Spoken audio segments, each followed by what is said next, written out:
One of the philosophies we had at Ocean Way, we really believed that having an all analog cue system was important. We have been wrestling with cobbling together our own cue systems in Nashville for a long time. We wanted multi-track cues.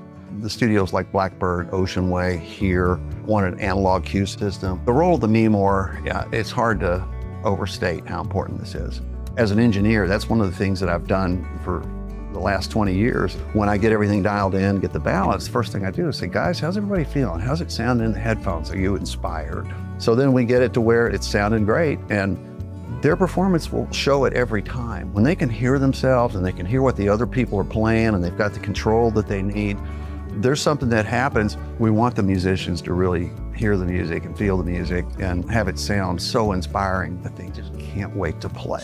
My name's Pat McMakin. I've been an engineer, producer, and studio manager on Music Row in Nashville for over 40 years.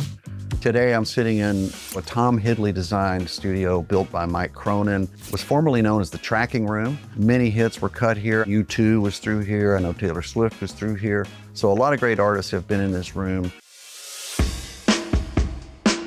There's a lot of things I love about the MeMore, so I'll just sort of list them. There was forethought in leaving enough space for console tape because that's where we label what instruments are on what things. Got a volume control, balance left and right. And then at the top, you've got this great EQ. It's like bass and treble built into one control. This is something that Paul Wolff has been developing and championing for probably 20 years or more.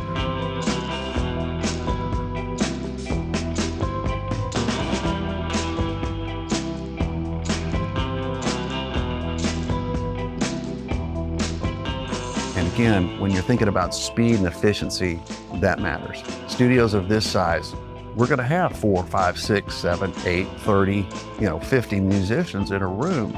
And we want everybody to be able to hear what they're doing. And we want everybody to play as unencumbered as possible. If I've got to stop, even for a couple of minutes, to run in and fix a cue station or anything, it's costing me time and my clients notice it. That's the commercial studio part of this, is just, I can't afford to have anything malfunctioning. We set our sessions up with great care. Every mic line is clicked out, phase check. You get all that done, and then to have something fail on the session is a gut punch. I think one of the things that is important about having a great cue system is being able to empower your musician to work with you as a team member. There shouldn't be two sides of the glass, right? We're both on the same side, metaphorically speaking. So to me, any barriers that you can remove that allow them to function, to play together better. If I can hear what that guitar is doing, maybe I'll change my part a little bit. So the arrangement automatically gets better just because people can hear themselves. So that to me is a big part of it. The other thing I think that makes it super important is if you have a good, reliable cue system, and especially if you've got musicians like we do here that are in on a frequent basis, they learn to trust your cue system too. So if I've got a musician like Tom Bukovac in the room, he needs to hear through the headphones that his tone is not being trashed in the control room. He's got to feel and hear his tone, but that makes us partners. He'll go, does that sound thin to you in there? Or does that sound muddy? So we're a team. That communication is so important. So this is what makes that happen. Being at Ocean Way for the 15 years I was there, and then prior to that, even at Sony, we were doing a ton of songwriter demos there. So the pace was 5 songs in the morning, track them. Vocals in the afternoon, mix them that night. So half an album a day was kind of what the expectation was in demo world. So you had to move fast. So we learned we can have every possibility set up. So if you go, you know what, I'm not gonna play electro, I'm gonna go play acoustic. The mic's there, the headphone box is there, it's tested, it's ready to go.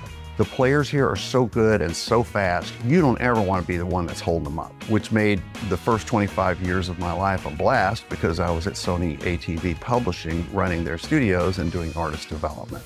Some of the artists that I've gotten to work with include Ray Charles, Dolly Parton, Tammy Wynette, George Jones, NSYNC, Blake Shelton. The one that really stands out for me is George Jones. The first time I worked with him, it was the Sound Shop Studios in the 80s. He came in just to do vocal overdubs. So we did vocal overdubs that day. I gave him a good mix. He was like, I'd never want to record anywhere else but here. And I'm stupidly trying to be humble. It's like, George, it might be the headphones, just take those. It's like giving him a pair of headphones. No, we're coming back here. Well, we started refurbing. Studio had been sitting here for 3.5 years vacant. I walked in and there's a couple things you just kind of know. One is I looked at the Q stations and said, okay, this is a maintenance headache. So one of the first things I did was start looking for another solution. I saw the MeMores on Instagram. And so I looked into it and realized it was Paul. And I thought, shoot, this could work. So we started talking about it and looking at what it would take to convert. It was so easy. All we did is all the Q stations here were Elco at the wall. We just changed them to 2 D subs. I think it'll integrate very easily and economically in most home studios. The interconnectivity is going to be good. I think having the A and B volume controls will be a benefit for the home studio because then I just have to buy one and 2 singers can use it. To see something clean, the footprint couldn't be better. It's small, it doesn't take up a ton of space. I love the fact that it mounts on mic stands. I feel like that sonically, it delivers Paul Wolff. I've been a friend and a fan of his work. Paul and I have had a history together. I know what his stuff sounds like. I know that he's not going to put out anything that, in his terminology, doesn't kick ass. He's not going to put out a product that just doesn't have the punch. I think this product's going to be around for a long time because he obviously thought about big studios as well as home studios. It's got features that appeal to both. Paul Wolff builds great audio products. I've used them for years. I trust them. And I also know that if I ever have a problem with it, he's right there. In fact, he called me on the phone days after I bought it. So it's always a pleasure dealing with Paul.